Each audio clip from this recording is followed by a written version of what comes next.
19.019. Di sini kami dari kelompok 2 akan membahas tentang komponen informasi manajemen sumber daya informasi. Perkenalkan, nama saya Destari Galdi dengan NIM 2323130101. Di sini saya akan menjelaskan basis data pemrosesan informasi.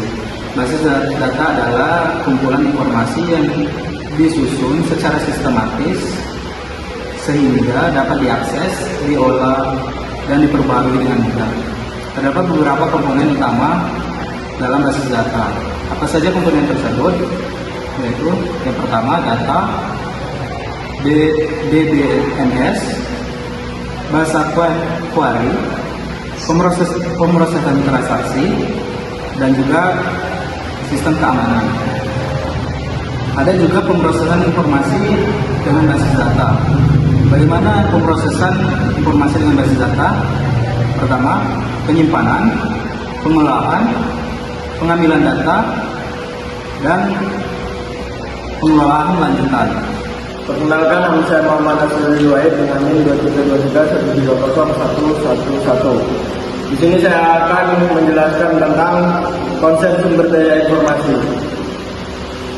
Konsep sumber daya informasi merujuk pada segala bentuk data, pengetahuan, dan materi yang tersedia dan dapat digunakan untuk mendukung proses pengambilan keputusan, penelitian, atau aktivitas lainnya.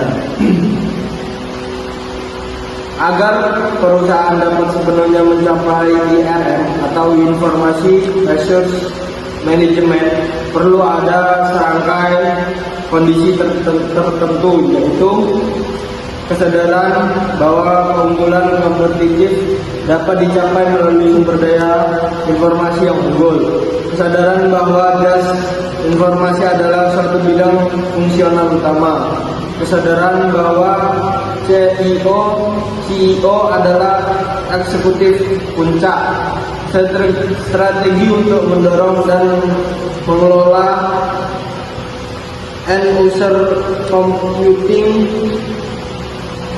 usaha-usaha yang diperlukan untuk mencapai IRM yang sukses adalah perusahaan berusaha untuk menggunakan informasi untuk mencapai keuntungan kompetitif, para eksekutif untuk menyadari bahwa pelayanan informasi sebagai area fungsional. Para eksekutif harus mengakui kesadaran CEO. Para eksekutif harus memasukkan sumber-sumber informasi dalam perencanaan strategi.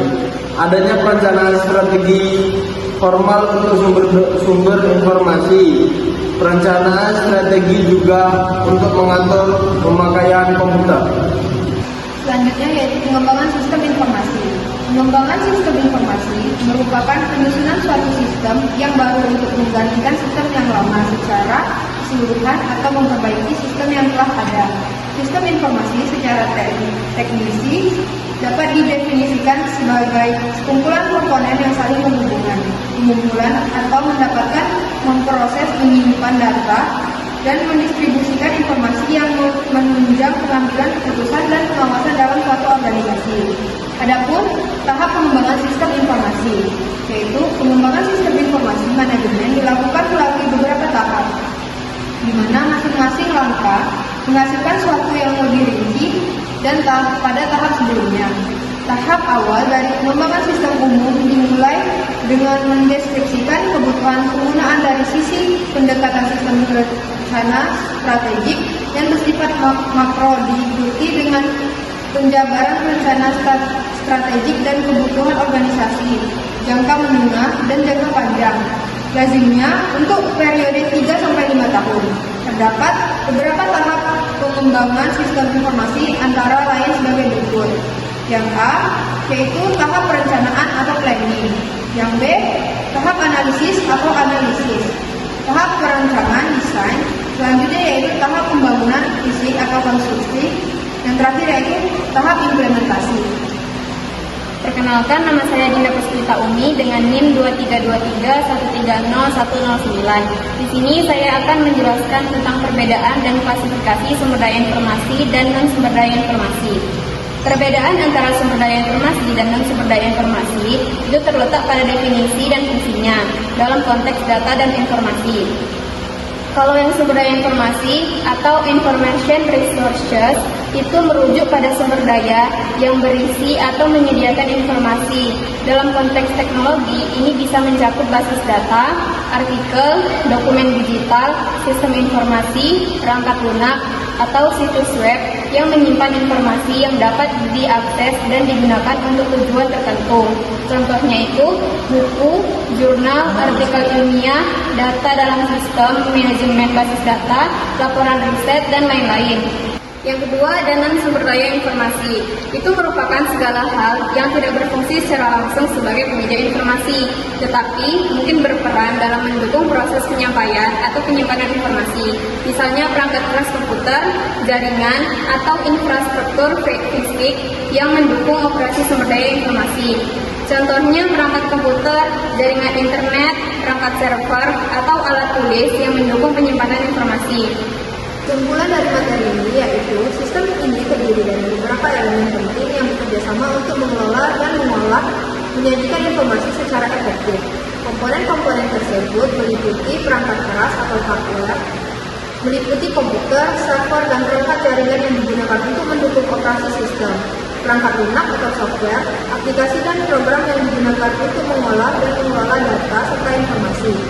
Yang ketiga yaitu data, informasi yang mentah dikumpulkan dan diolah menjadi sumber daya berharga yang mendukung pengambilan keputusan. Selanjutnya yaitu manusia atau brainware. Penggunaan sistem seperti manajer, analis, dan staf operasional yang berperan penting dalam menjalankan dan mengoperasikan sistem.